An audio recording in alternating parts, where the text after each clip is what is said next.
Hello and welcome to another Which Bookie preview with myself, David Young, and Will Smith. We are back after a pretty successful Cheltenham November meeting preview. I kind of forced myself to give a nap at the end as well, but we gave two winning naps there, Doyen Quest and Highland. There was a good few winners given through the show as well, but as we're doing this quite early, it'd be the same as the Cheltenham preview. You will have to refer to our Which Bookie column to find out what our daily tips are for each of the day. But we've probably got some strong fancies in here, Will, that we can give the viewers some early insight into where our tips may be going.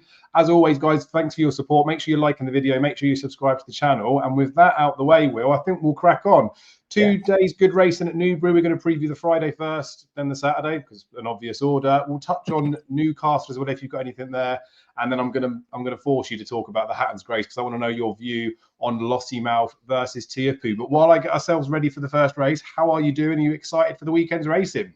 Yeah, very good. Thanks, Dave. Looking forward to it. Definitely. I hope everyone is out there as well. It comes at a time of the year, I think, when a lot of horses have had a run now, so they're going to be, close to full fitness, and it's a meeting that I'm sure many trainers, target. Certainly, Paul Nicholls seems to have the majority, or certainly a large portion of his, really high class horses coming out. So I think it's going to be a really exciting 2 days. Plenty of handicaps as well to go out, some decent enough fields in those. So yeah, hopefully some good racing and 1 or 2 value bets along the way.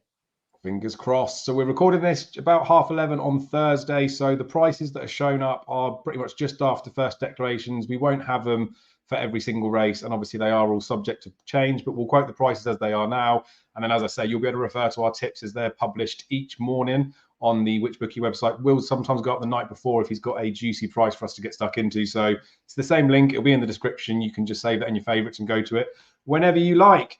Touching on Paul Nicholls sending horses here, I quickly looked on Horse Race Base for Paul Nicholls and Nicky Henderson at the meeting. Newbury, just in general, both of them with all their runners, have a bit of a loss, but it's not the worst return on investment. Both of them for favourites are just sort of keeping their head above water. So it's I'd say neither a negative or a positive, but I would probably also say that it is definitely a positive when you've got a big track like a Cheltenham or a Newbury, or these big fixtures. When Paul Nicholls is sending horses here, they are coming here with proper chances. They are the better type of horses. So as much as we all want to make a load of money, if someone's sort of covering their own side and keeping, even if it's a 1 or 2% return on investment to SP prices for trainers, they're going okay. So with that said, Paul Nicholls has got a couple of shorties kicking off the first couple of races. The Maiden Hurdle, Regent Stroll. Just be keen. I know it's not one we're going to go too deep into, but yeah, he ran well in the bumper here. But I was surprised with him leading, how he looked outpaced on the home straight. I think everyone's probably got him pitched down as a potential Challow Hurdle type, or potentially even further than that, maybe an Albert Bartlett type horse. Were you a bit surprised to see him at 2 miles, or do you think that's where they should be starting him? I think with the ground as it is, it's pretty, testing. I think it's described as soft currently on the hurdle course, which I can't see it drying too much. I can see that 2 miles being a nice enough starting point, and then stepping up in time. You'd be hopeful that his raw ability will perhaps, get away with it in terms of the opposition that he's taking on. Certainly didn't think that there was a sort of a bet screaming out to me against him. One horse that I thought caught the eye at Foss Lass on his hurdle debut was Don't Wind Me Up for Philip Hobbs and Johnson White. But I just wonder whether he's going to be a handicap prospect somewhere down the line, whether he's going to be thought to be good enough to go and win a Newbury Novice Hurdle, or Maiden Hurdle, should I say. I'd be looking at him. If he's a double figure price, he might be worth a very small each way play, but it's by no means the biggest, strongest selection of the weekend by any stretch. Yeah, fair enough. And I did the same. We've got the Good and Clever that was third in that Aintree bumper, but the only ones I was looking at him behind, that Mon Caplay for the Skeltons, that was hidden behind a good horse at Chepstow last time out, and now they're going to hide it behind Regent Stroll. So I think there's a few fish in the handicap marks in there. So with all that said, though, he is like a short price favourite. I don't want people to get too carried away and steam into him, because he might be a weapon, mightn't he? But I didn't like the fact that he got outpaced. But anyway, that's just a skim over that one. They've got the second race favourite as well, the Novices Limited Handicap Chase. Khalif de Burle comes in here. The 4-year-old gets a bit of weight, effectively runs off a 127 because of the weight for age allowance. 11-8 favourite after falling last time out in a small enough field, but a race where he was getting loads of weight. My gut feeling after that performance was I want to take him on, seeing he's as short as in here. And I think that Tedley's worth a little bit of another chance, because he's run last time when he was well backed. he was running off of a 7-day break, I think it was. That was, I think, back up to 2.5 miles. I think he'd won at 2 mile 3.5 before at Weatherby. But now dropping back down to 2 miles, I think there's scope to say that his mark looked fine last time. His jockey, Jamie Brace, can claim the extra £4 because it's not a conditionals type race. So he's effectively £4 lower, but you balance that, don't you, with whether the jockey's ability and those types of things in there. But I thought Tedley was well enough handicapped. We've got 10 runners declared. Hopefully, with the ground the way that it is, it's going to dry out a little bit, but I don't think it's going to get much quicker. It's good to soft. It'd be nice racing ground. I thought at the prices he'd be worth like an each way play to take on Khalif de Burle. Asta de Pasta was interesting, but I still think he makes weird shapes when he jumps, and he was really sort of out to the right on his chase debut, but was stepped up last time in trip and then did run better. But yeah, did you have any like view on this one, especially with Khalif de Burle being so short? Yeah, exactly. It's similar comments really to the Regent Stroll in the first, in that he is short enough, obviously, on what he's done over fences, in that he came down halfway, and obviously will have to prove himself to be over that physically and mentally. I think it's a sign of confidence from Paul Nicholls that he's happy to come to Newbury on the back of a fall, because Newbury takes some jumping, doesn't it, for a novice, and in a big-ish field. I think it's a vote of confidence in the faith that Paul Nicholls has about this horse, and it's rare that Paul Nicholls actually goes over fences with 4-year-olds too much these days as well. So it's a race that I'll probably watch. I won't have too much of a vested interest in, because there's still, I guess, too many unknowns for me in terms of just what Khalif de Burle can potentially do. It looks a likely race to try and take him on, but it's one of those where I'm still just not sure that would be the wise thing to do just as yet. But price wise, I could certainly see why you'd want to look at some of those at bigger prices. Yeah, I hear you. And I just wanted to make those comments about Paul Nicholls early on, especially with the trainer stuff, because I don't want to seem like I'm out to dig these first ones in the couple of races. This particular race, though, he's had Lallygag beat, Solo, Heritage, Southfield Sedone. So there's some sort of bad names, I guess. Surname got beat in this as well, Surbad. And I think he ran, was it Keltus or Kelius was a 4-year-old he ran in here who got well beaten as well. So look, they're all different horses, aren't they? And this horse, like you say, it's a big vote of confidence. It's just, I don't know. He looks awfully short to me. Isn't it? Everything's price related. You know, if Khalif de Burle was 5-1, then you're thinking, well, exactly. Be knocking each way, wouldn't he? Yeah, it's all price related. So when you've got an opportunity to take on something that's only just a shade of odds against, then certainly wouldn't put anyone off doing that. Absolutely. Right. We've got a listed Fillies Juvenile Hurdle after. Don't want to be rude about this one, but I have zero interest in the race at all. Did you have any view in it in the slightest? I thought at the very early prices with William Hill, there was one or two smallish aberrations, but they wouldn't be widely available. They had the likes of Inspire Hope having a second start for Rebecca Menzies, I thought was worth a second glance, and Prairie Angel as well for Joseph O'Brien. Saw the backside of East India Dock at a fair distance at Cheltenham, but I think in time that's going to prove to be pretty good form. So they might be two just to have half a look at if they're double finger prices. But again, yeah, like you said, it's not one that I'm going to be too hell bent on having a play in. Fair enough. I always get worried with those ones when I sort of first glance don't want to look at it, that I'm missing out on something. Prairie Angel could be one, couldn't she? Because it's a marked step down in class, but I feel like I get myself in trouble if I look too deep in those types of races. A race that I don't think I'm going to get myself into trouble in is the 155, the John Franklin Novice Chase, a Grade 2, formerly known as the Berkshire. It's run over 2.5 miles. This is fascinating because there was 5 that finished the shallow hurdle. It was pretty testing conditions that day. The cameraman could barely even see the horses. The only one of that 5 that finished is Lookaway that's not in this race. But we've got Captain Teague who came out on top. We've got the Jukebox Man, we've got Johnny Who, and then Masio. I'm not sure if that's the right way to say it, but that horse was about 7 lengths behind them. A good course and distance winner earlier this month, but was off a mark of 131. Add Boomborn into there as well, Boogie Seagull. There's some like real depth to this race. So I've got I wouldn't say a strong opinion, but I've got an opinion on the race. But I'd rather hear yours first, please, Will. How do you see this one? It's a cracker, isn't it? Really, probably the best novice chase of the year we've had so far. And the fact that the novice chase program is has changed so much and streamlined so much means that Paul Nicholls and Ben Pauling are essentially sending Captain Teague and the Jukebox Man into a Grade 2 on their chase debut, which they probably wouldn't ideally do. I know Captain Teague had a walkover at Exeter, so he'd have been coming here with a run. But I think they're vulnerable, obviously, on Chase debut. I think at the prices, they're the two market leaders just about. So I think you probably want to look at some of those at the slightly bigger prices. But I was incredibly taken by Johnny Who, what he did on his Chase debut at Carlisle. Not just the ability that he showed and the way he finished off the race, but the first couple of fences, if you watch, he was really big and novice-y and ballooned them. And it was almost like every fence he went by, he just switched on a little bit more. And by the end, the last 3 or 4, he absolutely pinged. I mean, it was like you talk about horses learning on the job, and you could visibly see it from fence to fence how much he learned on that occasion. And he absolutely toyed with 2 pretty classy types. Sherry Dam, I think, is a half decent horse for the Skeltons, and obviously Bugsy Seagull's no mug and trying to reoppose. But Johnny Who for me here. Betfred are offering 3 places on this race in just the 6 runners, which is interesting. He's 3-1, so it's not everyone's kind of each way bet. But for me, he's a value play at 3-1 in the win market, and you're going to get around about 8-13, something like that, in the place market for 3 places, which I think is he should be shorter than that for 3 places as well. So I think the way I'd play it is backing him 3-1 each way with Betfred. Bit of a safety net there, but the one thing just the small thing in the back of my mind is the owner loves winners at no other meeting more so than the Cheltenham Festival. And with that novice handicap chase now having been reintroduced, and the ceiling rating for that is 145, Johnny Who is on 144. So I could see an eventuality play out where he builds up a bit of experience, and then that is prime target A.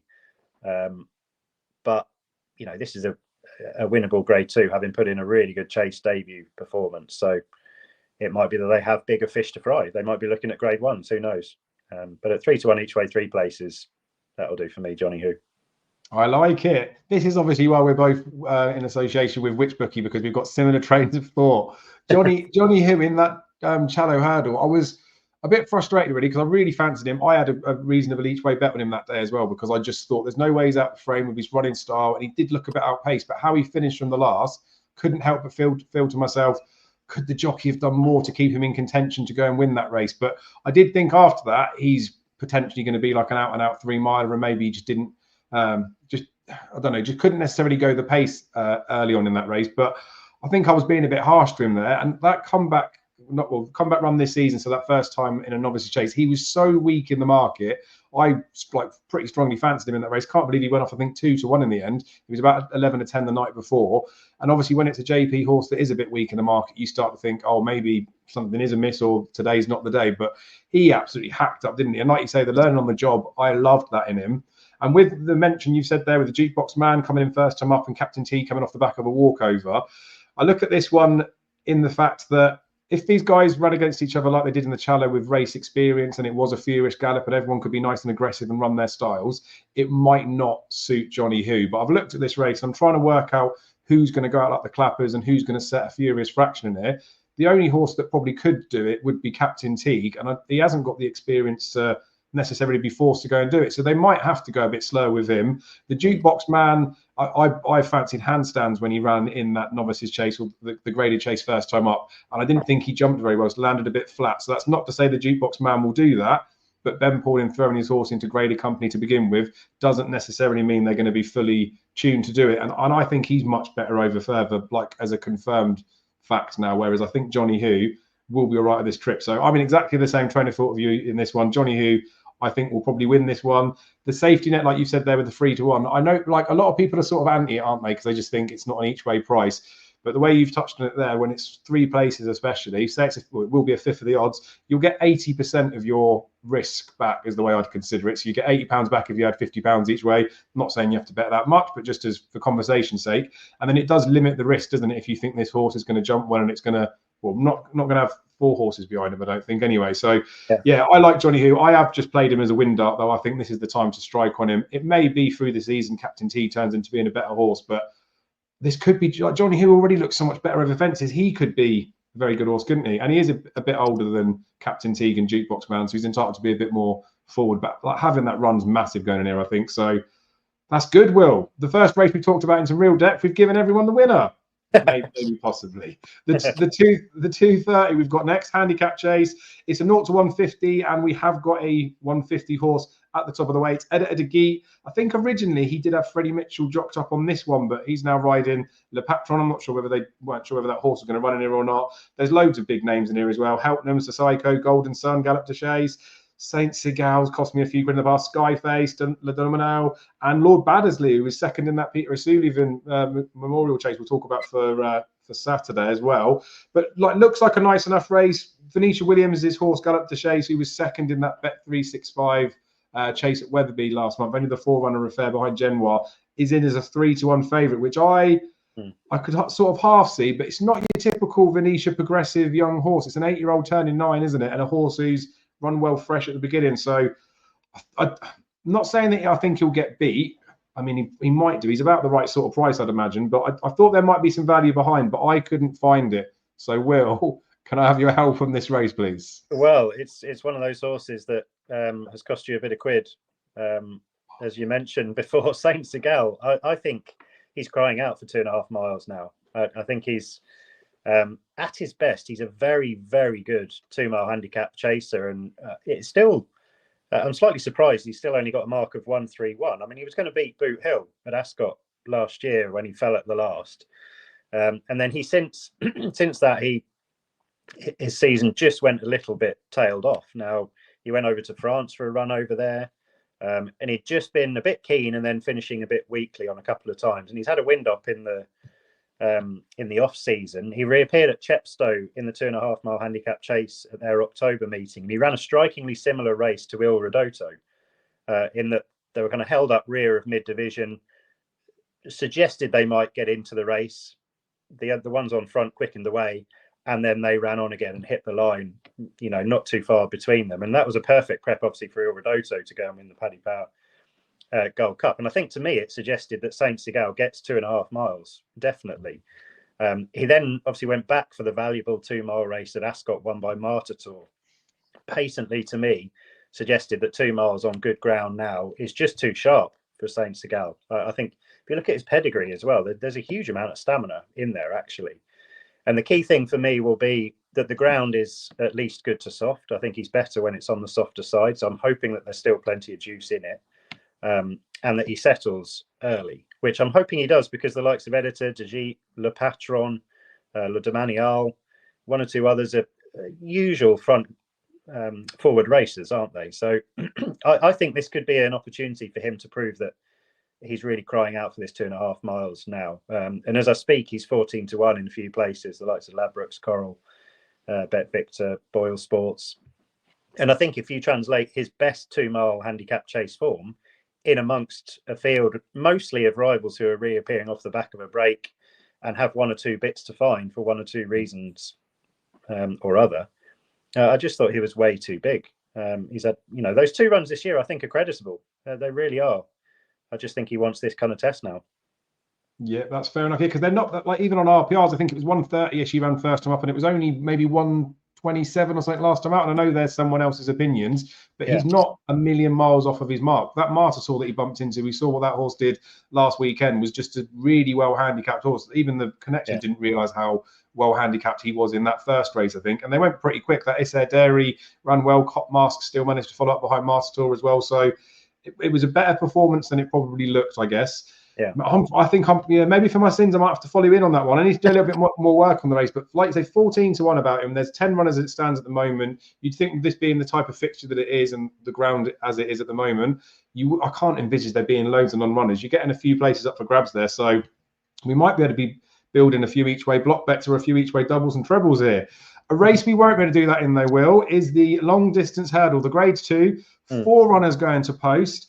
And this is it makes me smile. This is why I love horse racing, right? Because I mentioned to you before we come onto the recording as well, I like to get romantic with some of these, create a little story in my head about stuff, basically turn it into a soap opera that season after season I can predict how these people act. And then obviously there's a clanger at some point where everything changes. But there's no bigger clanger than Langadan.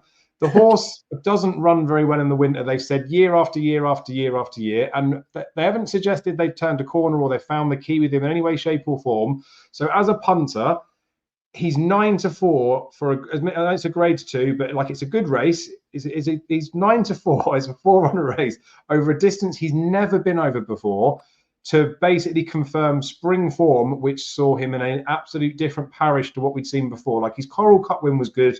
I get all of these things with him there, and I get that the bookies have got to price him somewhere, haven't they? But if he does run well, because it's a small field, so he's got his best chance of getting 3 miles in this type of race. I think they're not going to go crazy and just go out like the clappers. I know Monmouth won up attempts, but all of them would be quite happy for it to be like not necessarily a sprint, but it doesn't have to be a furious pace.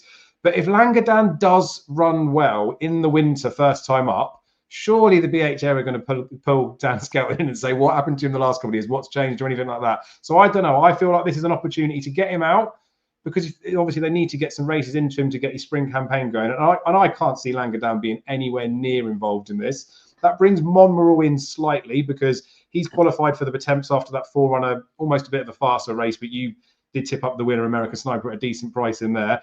He's sort of qualified for the race. This will just be maybe to move his mark a little bit, to go back for his title defence in a Attempts. But obviously, if Strong Leader, who I think, like, I can't see Strong Leader getting beat, essentially. if for any reason he was to falter for, I don't know, his fitness or anything like that, because first time up last year he was sent off joint favourite, I think it was, for a Welsh champion hurdle, wasn't he? Which is a handicap, admittedly over 2 miles, but he did bomb out. He was last in that race. So I can see Monmouth featuring off the back of that. I think Monmouth's got more chance in the race than Langadan, even though the bookies wouldn't say it. But I don't think any of them have got a chance if Strong Leader turns up. I said last season when he ran in the Cleve Hurdle that I think this horse is bred to want a trip. Stupidly didn't follow him in at Aintree when he had the ground that he wanted as well. That would probably be my only caveat with him, that I think he probably does want some decent ground, but it's soft at the moment.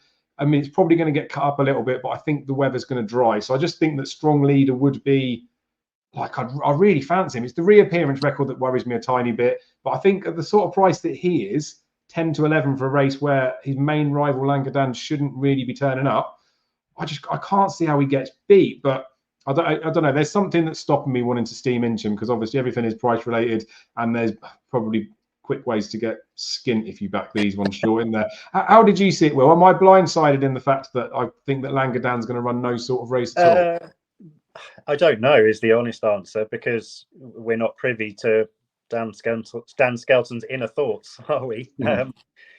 I think there's been so much made of that horse and how he's had 2 spring campaigns now. Is that really the type of horse he is? Is it just with it, trying to get him handicapped with a Coral Cup in mind? I don't know, and I'm not going to try and absolutely second guess either way. What I would say is Strong Leader is definitely the right favourite, without a shadow of a doubt. I would have small doubts on him about sort of a muddling race and softer ground, that they would just be 2 things which in the back of my mind would temper me the enthusiasm of kind of steaming in at a short enough price. I think the stable are going well enough to think that he's going to be fit enough for a grade 2 prize. But I do think that Monmoral is overpriced, whichever way you cut it. Now, whether you have a win-only play on him or you play him in the market without Strong Leader. Because if you look at so the Cheltenham Festival, when Langadan won his Coral Cup, it was off 141, I think. Monmoral won the Patents off 138. There's nothing between them. Now, Monmoral has proved himself over 3 miles. He's proved himself on soft ground. Paul Nicholls was trying to get a run into him to get him to the Haydock valuable handicap hurdle last weekend, but that would have only been 2 weeks between the 2 races. He had that prep run here at Newbury behind American Sniper. He's had another week. He's obviously felt this race. He's looked at the potential candidates for it and thought, oh, hang on, there's a prize here to be had, or at least, a good chunk of the prize money to be had. So the blinkers that he won first time out in the Patents have gone back on, which I'm slightly surprised about, because I thought he might be a horse that they run a few times to get him back to the Patents. But I think those blinkers going back on are a sign of intent here. I think that, Paul Nicholls sees a grade 2 and 35 odd grand to the winner, with Dan Skelton and Nicky Henderson snapping at his heels for trainers championships and things, with a winnable grade 2. I know he's got at least a stone to find now with Langadan, because what Langadan did in the spring, but that's why I think we've got a price about Monmoral. because official ratings are, like you said, they're just someone's opinion. And I'd be quite strongly of the mind that over 3 miles on soft ground, that Montmoral is potentially a better horse than Langadin. I like it, and I love the fact you've mentioned the without market as well, because I don't know if there's one formed or what sort of price he'd definitely be, but you'd think probably won't be yet. You'd probably be getting to like probably 2-1, 9-4 about him behind Langadin. And obviously, if Langadin then starts to drift, and we know that he doesn't go in the winter, all those types of things, you could see Monroe going off that sort of price with strong leader in the market, couldn't you, as well? So Good, yeah. I like the way you've put that in there. That's definitely tempered my enthusiasm on strong leader to an extent, but it's nice that, like you say, they've seen this as a winnable race. And I know we say with ratings, we think of Crambo when he won the long walk hurdle last year, which was a grade 1. He did that for 142. Montmoral is rated 144, so he's not exactly like miles off of the caliber that we've got as 3 mile stairs hurdle horses in this country, because it is a bleak standard that we set on these sides of the sea, isn't it? Yeah, it is. Yeah, official ratings are a great way, I've found, to find bricks in the market, because so often bookmakers will instantly just kind of go on official ratings in conditions races and then, let things play out from there. But like you said, they are just someone's opinion. And if you feel you've got a better, more evidence-based opinion about a particular horse, then it can provide a great opportunity to find a bit of value. I love it. Well, I was excited about the race. I was just, I guess, a little bit worried. I mean, I don't think anyone would be doing it, but I was a little bit worried if you were going to be there and say, no, I think Langadin's now a changed horse. He's the bet in the race because he's the highest rated getting weight. But there will be people of that view out there. And if that's the way you stand, we've got an opportunity to put our money where our mouth is, haven't we? Right, the 340 on Friday to close out Newbury. I don't think you had a strong opinion in this race. I've looked at it like in little bits and pieces. It's another one where that Woody Flash, I kind of want to take him on. But he's another one that I might just be looking to take him on for the sake of it. So I've done bits and pieces in there. When I started to try and build a case for Chantry House again, I started to think to myself, well, I need to stop looking at it, because when he ran last season, he ran at the Cheltenham meeting last season, I think it was in October maybe, he was off 147. I made this strong case that I fancied him to go well, but I also suggested he's a Potemps horse for next year. And I thought when Nico de Boisville gave him such a quiet ride last year, I thought it was a quiet ride in third, that I'd got it all right. I'd completed it. I was going to get a massive prize winner of a Potemps final, and it didn't happen after. But his run in Punchestown wasn't bad. He just made a big bad mistake, and obviously they're persisting with him. We see like Royal Pagais and lots of horses that are of age winning races, especially early start of the season. So I'm going to talk myself into Chantry House in some way, shape or form, but I guess you'd have to check the daily column to see how I'm playing that. But he's currently 12-1 at the time of recording. Wouldn't surprise me if he was the type of horse that got nibbled in, got supported for the race. So cracking on with Saturday's action. We're going to start off again back in Newbury, and then if we've got time or we see that there's a benefit, we'll talk about some of the races at Newcastle. And as I say, I'm going to make sure that I get Will's opinion on Tiapu versus Lossiemouth. But on Saturday, it's a plethora of different types of races. We've got listed races, got graded races, we've got good handicaps. I think it's a real deep card. I didn't fancy anything in the open. I didn't really want to look too deep into that. Was there anything there that caught your eye, Will? No, not specifically. No. Lovely. So we can move on to the Peter O'Sullivan Memorial Handicap Chase, which is a race I love to try and find the winner in it. And I think quite a few trainers like to do the same too. I touched on a horse earlier, the Venetia Williams horse that ran second in Wetherby last time out. And it was behind Genoir for John Joe O'Neill and John Joe O'Neill Jr. Now, that horse is in this race. We haven't got a market priced up on this one. There wasn't anything when there was like the short-term anti-post potential prices in there. So it's tricky to get a handle on where things will go in here. But of course, they won the race last year, John Joe Jr. and Senior, but with Inch House, who's now trained by Paul Nicholls, having his first run for Paul Nicholls with Freddie Gingold on board. But I think Genoir, I feel like JP McManus, like, has always wanted to win this one. He runs in the Peter O'Sullivan Silks, and he's runners that go in here. He's won it in the past with multiple horses. I thought this Genoir's run for John Joe O'Neill Jr. and Senior last time out was a pretty good one, to be fair, because I don't want to say like he'd completely gone off the ball, but he'd been running over like sort of 2 miles, then over 3 miles when he was over in Ireland, still with Edna Bolger. And I was not frustrated, but it was a bit confusing to try and work out what they were trying to play with him, because they didn't seem to be trying to move his handicap marks to try and go and land apart. They were sending him over bank fences, but maybe, I don't know, they were just trying to do something to freshen him up. But he had his novice handicap chase run, so his first run for this yard. And he looked fine, just looked like he was having his first run for a yard. They were going around. I didn't really have high expectations. But then when he ran at Wetherby, which was in that grade 3 handicap chase, he was pretty well supported, like very well supported, in fact. Ran off a mark of 127. So he's up £7 now, but won like a horse that was rejuvenated. And I don't think the £7 is going to be enough to stop him. That was over 3 furlongs shorter. I think the step up here to 2 miles 6.5 is fine for him because I think he definitely stays further. So I reckon they've had that as a prep run on target for going for this, and I think he's got a proper chance in this race. But because we haven't got price up at the moment, it is going to be very price dependent. If he's well found in there, Will, and he's sort of, I'd say, shorter than 4-1, I would be tempted to think I'd let him go and win at that price. But if he was put in at, say, 6-1 or bigger, I'd be toying with the fact there's 11 runners in here. I might have a bit of an each way play on him because there are risks attached with a horse that did go off the boil a bit last year, but he does seem rejuvenated here. How did you see the race? Did you give Genoir any chance, or was there someone else in you that you thought was plotted? Yeah, no, I thought he was one of those on. I kind of had a short list of 4, and as you said, prices aren't currently up as yet, so we're talking a little bit blind with regards to that. But certainly, if any of the 4 that I thought should be, kind of vying for that market leadership role, if they're priced up in any way different, then I'll certainly be having a look at them. And Genoir was definitely one. Definitely, I think he's. It's hard to get a handle on that Wetherby form, isn't it? Because it was a small field race. Midnight River was having a prep run for the Coral Gold Cup.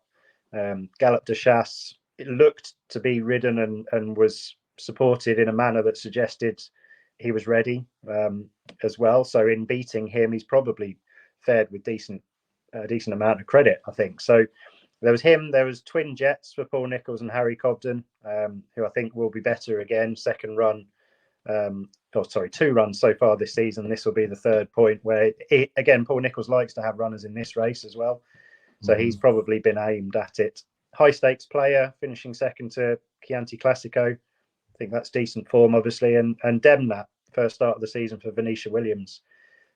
Won incredibly easy at Ludlow on first start of the season last year, and then had a bit of a mixed time because was tried at a variety of trips and was probably still weak enough and young enough that he hadn't fully didn't have the kind of constitution on first season for Venetia since coming from France to go and put in, run after run. I think he'll probably be a stronger, better horse now. So there'd be my 4 on the short list, and it'll just be very much price related. I like it. I did look at Denmark a bit as well, but I've half gone off him because it was Galahad Quest, I think it was, that he battered in that Ludlow race, and then he was getting battered either side of it. So there's definitely a good horse in there, isn't there? It's just I think he's very soft. That's the thing with Demnat. You watch how he hits the ground. His knee virtually hits himself in the chin the way he hits the ground. So he really does need it soft. So maybe there'll be another target down the line. But like we say, prices aren't up at the moment. At least that gives you our sort of early thoughts on there. There's a few that will be the same for Saturday because we've just got final declarations in earlier. So a lot of these haven't been priced up. But the 115 novices hurdle, for the standard that British racing is, and I don't mean that in a negative way, although it will come across in that light, this could be a graded race, to be fair. We've got the new line for the Skeltons, who look like the next best thing since sliced bread at Chepstow. We had French Ship, who beat Let It Rain under, I want to say, a questionable ride. I think it was more arguable in the fact, especially from my stance, was that Harry Skelton didn't let us find out whether she could have got to the horse or not because he never gave her the chance to get close enough. But I think French Ship won well enough for Philip Hobson Johnson White. And then Caliphate on Vol for Nicky Henderson. Now, Nico de Boinville is up in Newcastle for Sagino. Why wouldn't you be? I personally think, Will, this is one of the mounts that he will be not fuming, but will be disappointed that he can't sit on, because this horse put up the highest RPR of those 3 horses I've mentioned. 135 it was at Kempton, and won like an absolute weapon of a horse. So look, I respect that this does look like it's a pretty deep race. As I say, from my eyes, I reckon this could be graded standard, especially I think it'll work out that way going forward. It is soft at the moment. We don't know how tacky and stuff it's going to get, but it was 2 mile 5 Caliphate on Vol, 1 over. I don't think the others will have a problem with stamina, but I do think of the 3 of them, he's the one that I want to side with. And again, we haven't got prices at the moment, but I'm hoping all the hype around the new lion, the fact that the French Ship won last time and was the market sort of suggested that would happen, I'm hoping Caliphate and Vol goes in maybe 3rd favourite and then gets smashed in and goes off odds on, but we have a nice juicy price for all the followers, so it doesn't matter. But I feel like I'd happily pay to find out if this Calafion Vol is a good horse, but I'm not expecting him to be favourite as the market opens. How did you see this one? Because I think it, like I say, I think it's a pretty decent novices hurdle. Yeah, it is. I'd be similar actually in that Calafion Vol, what he did at Kempton, I think there were a number of reasons to think that was exceptionally strong. What he did, the time, and the way in which he went through the race, and he learned on the job, and his hurdling late on was pretty fluent, pretty good.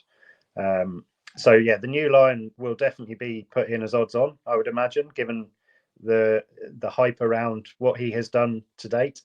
And then it just depends on where Friendship and Calafion Vol, where the layers feel that those two are at their respective stages of their career. But yeah, good race, really good race. Looking forward to that one. Actually, could easily be like you said, an early season graded novice hurdle at Cheltenham or something.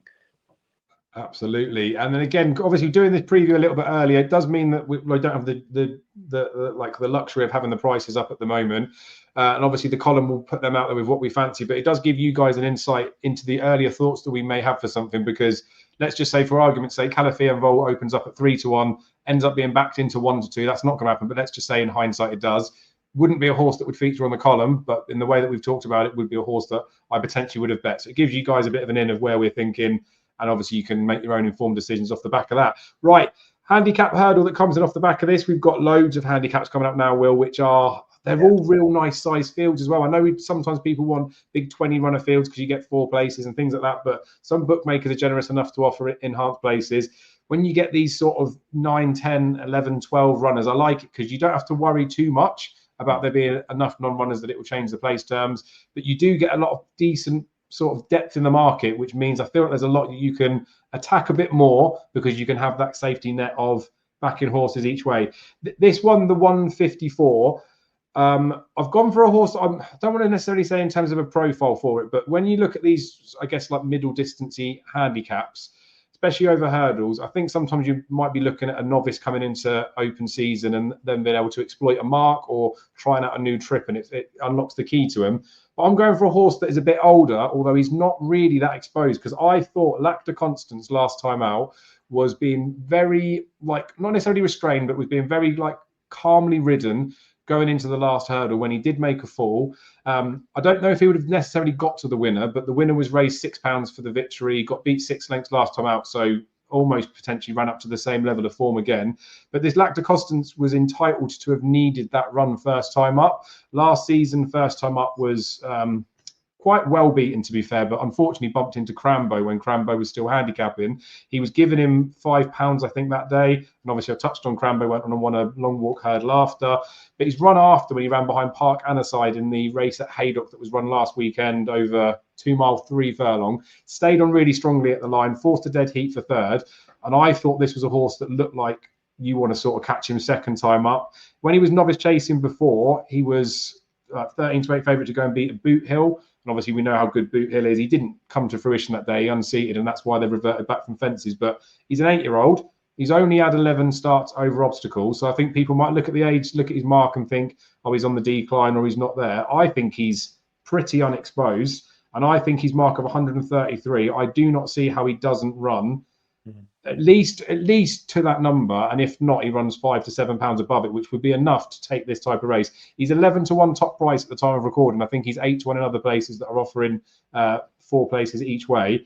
But I really fancy Lac de Constance in here. I think there are some obviously nice types in here, but in the waterside, I didn't really like the fact that he didn't look. I don't want to say genuine because that's a bit harsh, but he didn't look like a horse that was like miles clear of his like ability at the beginning of last season, and I would have thought they'd be going with fences with him at some point. Imposed Toi's like always knocking on the door and there or thereabouts, but I don't think he's got like loads of mileage in his mark. And Guard the Moon's another one as well that I'm just not sure has bundles of mileage in the mark. And obviously from the trip perspective as well, I think this is perfect for Lac de Constance. So I'm pretty sweet on Lac de Constance, like vying for nap status, I think, this weekend. What did you think in the race? Do you give mine any chance for starts? Yeah, I do. It's not a race that I have a strong opinion on, I must admit. I've got the next 3 at Newbury. I think are more, for me personally, better opportunities. So I'm willing to bow to your strength of opinion there with Lac de Constance and cheer you on. Oh, thank you very much. I mean, I do make, I don't want to say a compelling case, but I feel like I put enough passion into it that I could say anything and people would be like, oh yeah, it has got a chance in it. But obviously do your own research in there. Watch that replay back from the last run. But as I say, I think second time up's the time to catch him. And I think this is a real nice opportunity for them to get a win with this horse. And I think he's much better than his mark, but it is relatively competitive. 11-1 about him's too big though. Right. I'm going to let you lead the floor on the next few races, Will, because we've got the Jerry Fielden that's coming up, where in recent years, when we've had horses like Champ coming in here, we've had quite a few nice mares that have been sent to this race as well. But obviously, last year, Under Control, I think it was, didn't quite come to fruition. It was a bit strange in the market that day, but it was bad ground. The thing is, the winner of that race, Hansard, looked in hindsight to be a well handicapped horse as well, just running against the one that was supposedly the best handicap thing in training. Bad running behind, that's a good form, and I think it was the Harry Derham horse a little bit behind in third. You'll be able to reference the name, but like it was a good race. As much as it might have looked like the favourite should have hacked up, it was a deep race. It's probably the same in this instance as well. And obviously, Nicky Henderson is sending Jericho to Repine here, but it's not plan A for Jericho to Repine, is it? So I'll let you know my thoughts on it after. I'd love to know how you piece this one apart, and I'd be curious to know how many you think have got a chance. I think probably the ground will be interesting. I think that will dictate, how many I feel have reasonable chances. But there's one that I do like, and I've already put him up actually as an anti-post bet for the Which Bookie column before declarations. That 13 have been declared, and I managed to put it up when 4 places were still available. There'll still be 4 places available now with plenty of bookies with 13 runners, I'd imagine. But it's Liari, who I mentioned in dispatches for the Greatwood Hurdle, the preview we did there. Obviously with the proviso that I was a bit worried he wasn't going to be declared for that, so held fire. I think it's probably a smart move from Paul Nicholls, because there's 2 factors more in his favour today, which are the ground and the track. I think softer ground and a flatter track, I think, are both absolutely spot on for Liari, who it's more, usually I'd base my selections more on absolute cast iron evidence that a horse is capable of doing something that I'm backing them to do. Whereas with Liari, I just get the sense there's something telling me, a hunch, if you will, that he's just a very, very good horse waiting to happen. The way he the way he progressed through his juvenile hurdles last season, he won a couple of listed races, firstly at Aintree on absolutely bottomless ground, and he just floated over it. And in the end, he had to be pushed out, but that was because literally Harry Cobden had to pick his hooves up out of what was a quagmire to get him to the line. But then he won at Musselburgh again, listed race, very, very easily, travelled smooth, jumped fluently, and just won, by any amount, really. And then he went to the Boodles and was sent off a very well-backed market leader, or one of the market leaders for that. And he raced on the inside there, where by that point, they'd had a few races on the hurdle card, and if you note in the Boodles, the first 6 or 7 were all on the outside with a bit of daylight, fresher ground. Liari was still bang there 3 out, hard up against the inside, pretty much the only horse that was, and he got clouted by a flapping hurdle bar, so it put him out of contention. Harry Cobden pulled him up, no damage done. His reappearance, first start of this season in Chepstow at their October meeting, the juvenile handicap hurdle there. Again, talking about where you race on the track, feels like I'm banging that drum a lot at the minute, but he raced up against the inside again on a day where the Silver Trophy also proved on that day that you just needed to be wide to have a chance. And he was up on the inside, and he ran, if you compare his time generally in the race to Take No Chances, who finished runner-up in the Silver Trophy, who went on and hosed up in a 2-mile listed hurdle on good ground. If you compare their run from the final hurdle on the penultimate circuit to between the final 2 hurdles on the final circuit, so the section of the race where you're thinking this is going to give us a judge of what pace each horse has generally, he was quicker than Take No Chances was, despite, obviously they were racing on a lesser advantageous strip of ground, both of them. And you see what Take No Chances did next time out, and has a genuine each way chance, I think, in the fighting 5th. So I just think Liari, with that run on his back, Paul Nicholls will have aimed him at this. I think he's a very good handicap hurdler in the making, and I think there are plenty of things in his favour. on Saturday. Oh, I like it. So while we were talking there, I was just Googling away because I wanted to find out the last time Paul Nicholls had a winner of this race because I've always associated it, Yeah, you have to especially go back in a while. recency bias. But Rock on Ruby was who it was. He had the Yeah, first two home that day. So he's yeah. not, he hasn't, he's thrown a few darts at this race, but it depends who you've got each season, doesn't it? It depends what ammunition you've got and it depends what the opportunities are for the horses to come out. So, I mean, I do like the argument. I get what you mean as well about the sometimes it's less to do with the substantiated form and you just get some sort of feeling about a horse that they're going to potentially be something or do something. So, do get that with Liari. I'm sort of on the fence of how I want to play this one. I'm going to definitely wait until right near the off on this because I'm a sucker for Jericho de Repene. I still think that like the couple of runs that he had last year, I know he didn't scale the heights everyone was expecting, but it was his first season racing. He's entitled to be better year on year, like a lot of these horses will be. I feel like he was just very harshly judged last year just because of where his price was in the Supreme market, even though, as it turned out, he wasn't worthy of being as short as he was for that particular race. But you know, the lump sum race at Doncaster, people at the time were like, oh, he's not a very good horse now because he was laboured in that performance. Now, fiercely proud for Ben Paulin. Things didn't go to plan for his preparation for a Greatwood, but he was still strongly fancied for that handicap at Cheltenham, which he didn't run in because he got loose, but off of a mark that potentially could have franked that race. And obviously, Lump Sum won the Welsh Champion Hurdle, didn't he? He's running in the fight in fifth this weekend. And Jericho de Repene did knuckle down and beat those horses. So there's no doubt in my mind he is better than 135, or he's definitely capable of being that at some point in the season. But with what happened at Sandown, I'm terrified that he might be too much of a quirky horse or a nervous horse. He might be shy, he may never show his full potential. But at 5-1, when there's multiple places up for grabs, I don't think I'd potentially bet him each way because he could be a bomber or not. But I don't know. I feel like in some way, shape, or form, he's just too big a price. So I guess I'm half hoping that we get near the off. Everything's gone swimmingly with him, and he's been backed into like a 2-1 favourite. I've missed the price, and I can just sit back and let him play.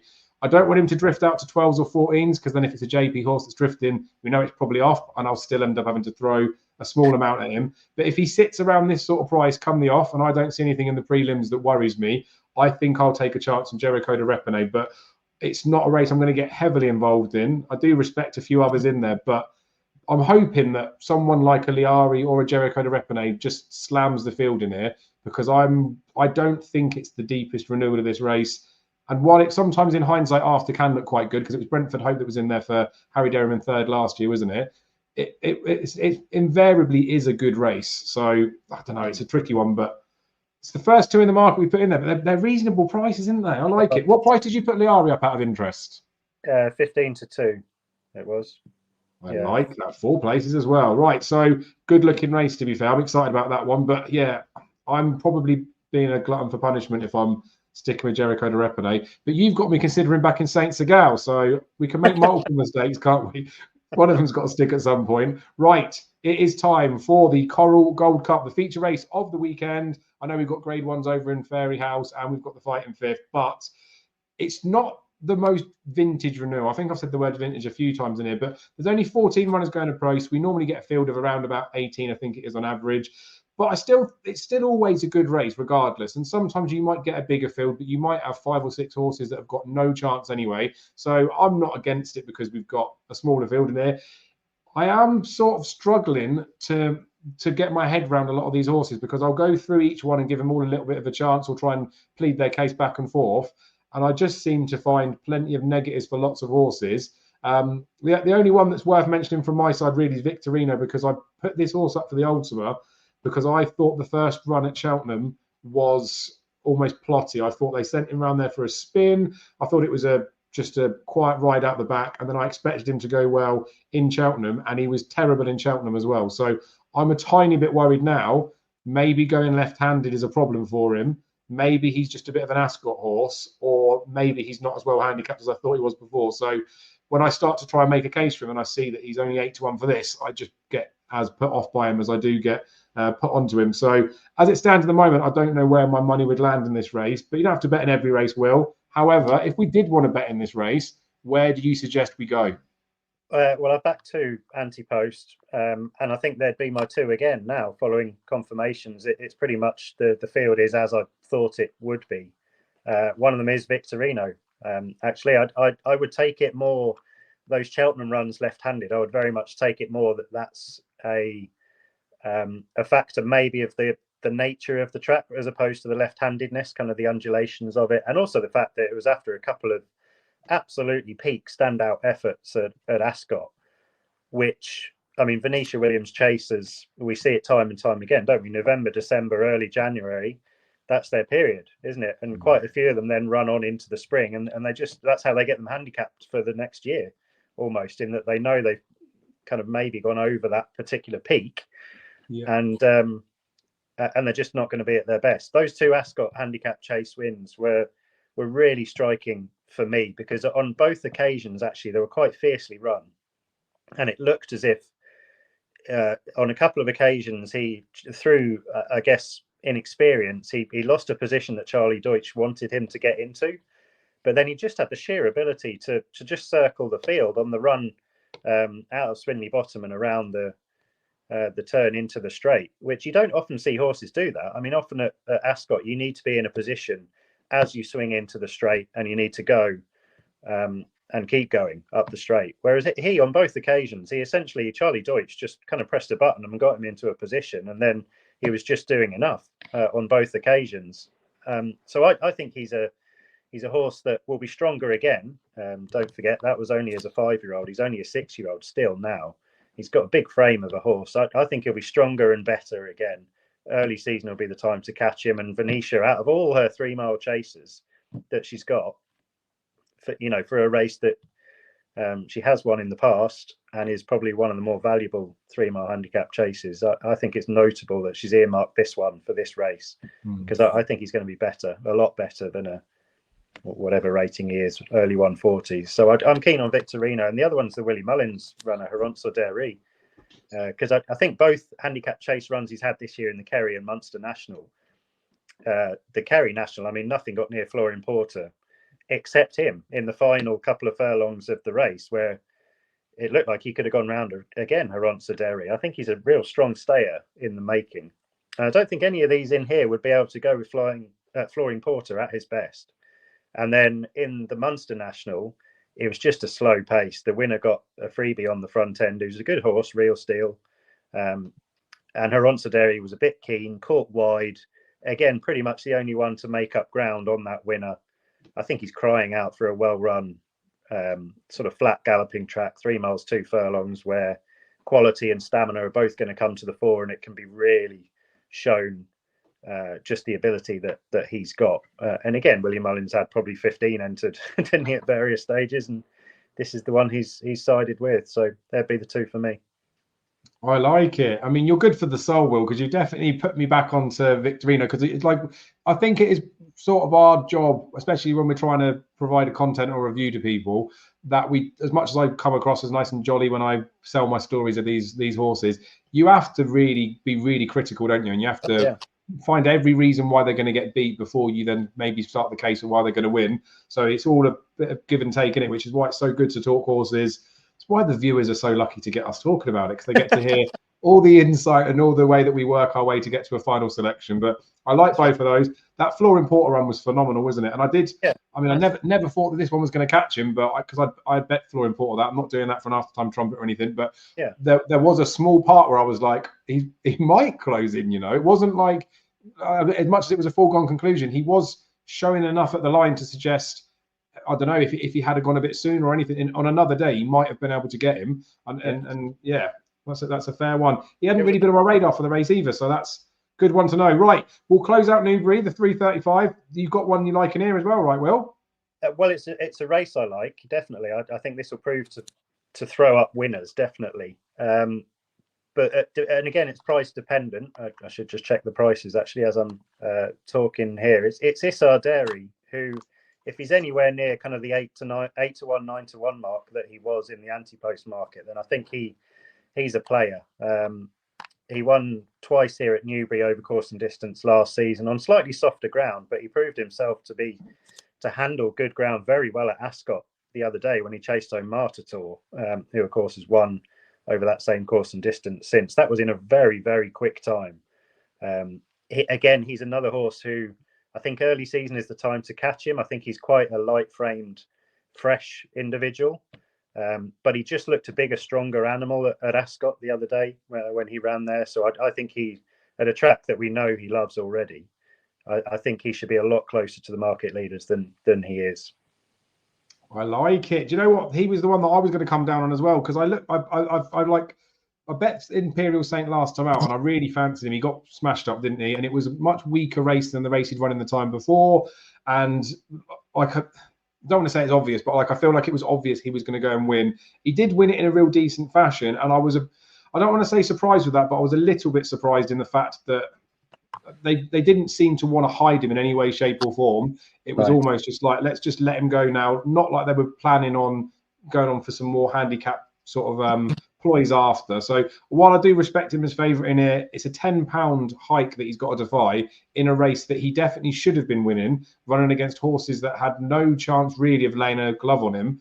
And if you look at the race before where he ran against Petit Tonnerre at Aintree, there's a big £11 swing between those two horses. Now, I know it's Petit Tonnerre who never wins a race and has run off of 140s and got beat, and will probably run off of 105 and get beat as well. But there is that big swing, and Petit Tonnerre in that run at Aintree got close enough to him that I think with a potential better rider or better constitution could have beaten him. So then I started to try and think, oh, maybe I can make a case for Petit Tonnerre. And then again, I had to stop myself doing that because it's an oxymoron, isn't it?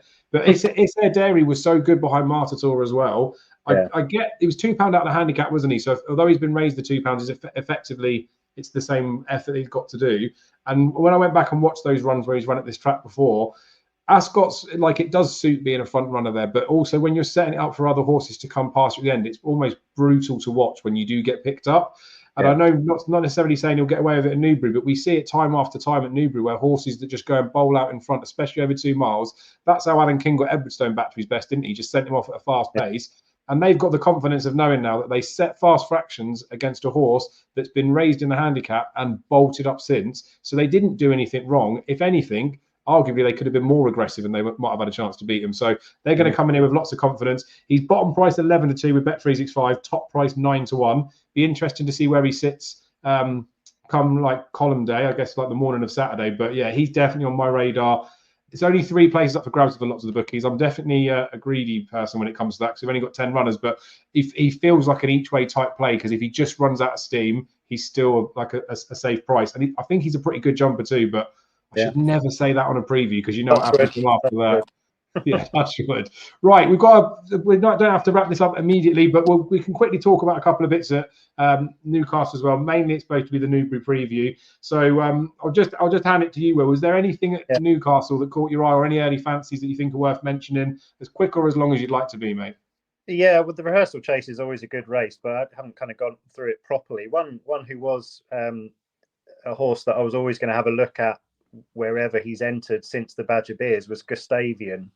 Still don't quite know what his best set of conditions are or that, but he was one of those that that was not taken off their feet, but still was able to maintain a rhythm behind Al Dancer and then actually finished off the race quite nicely.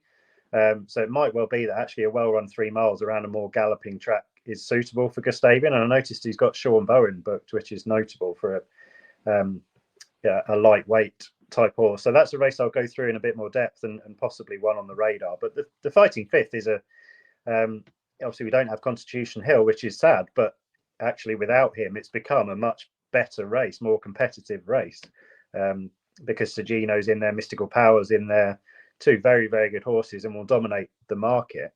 But I did think that, just touching on a horse I mentioned earlier, Take No Chances is a horse who a lot of people and a lot of, I guess, the ratings makers and a lot of the bookmakers haven't cottoned on to just how good a horse she is now this season.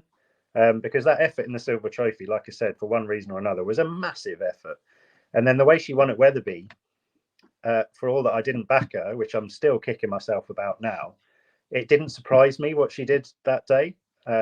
And that's not after timing, because I had no financial gain from it whatsoever, which again, like I said, I'm very annoyed about. But I think she can definitely be a player in this. Now, whether it's that she's ridden with a mind of just picking up a few pieces in 3rd or 4th, and she would need a strong pace to aim at because she stays a bit further. But granted, 2 miles, good ground, a strong pace, she is very, very good. Her times tell you that she is very, very good. And the handicapper, I think, only raised her a couple of pounds for winning that Weatherby race, which was quite extraordinary. So they could win any 2 mile decent ground handicap hurdle they wanted, I think, with her. But why would you not go to a grade 1 and try and pick up some grade 1 black type with a mare and a decent chunk of prize money? So I'd probably be looking at her maybe in the extra place markets, or maybe in a market without either one of the 2 market leaders or both. Some bookies offer a market where you can play without both of 2 short priced favourites, because I doubt she'd be favourite in that. So I think that would be the way I'm trying to focus the race around her, because I think she's a lot better than people are giving her credit for. I like that. And there's many ways to get involved in a race, well, isn't there? It's a really interesting one, because obviously it is a grade 1. It's not often that you'll see like one of the best juveniles, especially, well, definitely the best juvenile from this side of the sea, and then a very good grade 1 horse from the spring festivals coming here, because we've had Bouverdare and Sam Crow clashing heads, and then we've had maybe a few lackluster renewals. But the official ratings of those horses, both Mystical Power and Sagino, look, they've both got tremendous potential, haven't they? But we won't have a real handle on where they sit until this season progresses. So while we're saying there with the ratings of the horses, there's like sort of £7 between them and a few that are in behind, but they could all be bunched real close together, and they are taking up a massive chunk of the market. So if anyone has got any case to be made for ones against them, I would definitely like strongly encourage you to try and find a way, in like Will suggested there, to do it. But I'm definitely hoping that Sagino is an aeroplane. I'm disappointed that he didn't come to Cheltenham, as I'm sure lots of people are. And I was so relieved when he won at Aintree as well, because I fancied him to do the job there despite the stable form stuff. You could see it was a bit of a relief for Nicky Henderson. But I'm starting to get a little concerned with that yard, in the fact that obviously Nicky's a phenomenal trainer, but it's just the way that they're going about bits and pieces of their horses. It's like it seems to be too many a pattern of a good horse seems to be going a bit awry. That's a very harsh statement to make when you look at the fantastic progress you've made with a horse like John Bon. But I just hope with Sagino obviously planning to go novice chasing, coming in here as almost like first reserve, I just hope that everything's gone smoothly with this horse, because I think if it has, he could be something quite special. But I don't think I'll be paying to find out on him. I think I'll just sit back, watch the fight in fifth, and then I'll hope that Take No Chances picks up some money for you, Will. Right. That'll probably do for there, because the rehearsal chase will be enough. I'm probably going to have a bet in the rehearsal chase, but where it is at the moment, I don't want to say out loud because I don't want the price to change. Well, the Changing Man's on the radar anyway, but there's a couple of others that might be in there as well. I want to see what happens with Some Scope at Wild Price and a couple of other bits, but there's some good race in there. I did say at the start of it, so I'm going to make sure I cover it now. The Hatton's Grace Hurdle tomorrow, Will, say tomorrow, on Sunday, depends when people are watching it. It's going to be Lossiemouth versus Tiapu. The main reason why I wanted to get your view on this is because we were sort of expecting Lossiemouth to go in against Brighter Days Ahead and State Man. So I think the Hatton's Grace just got passed off as, well, Tiapu will win it again. Multiple horses win this race multiple times. Yeah.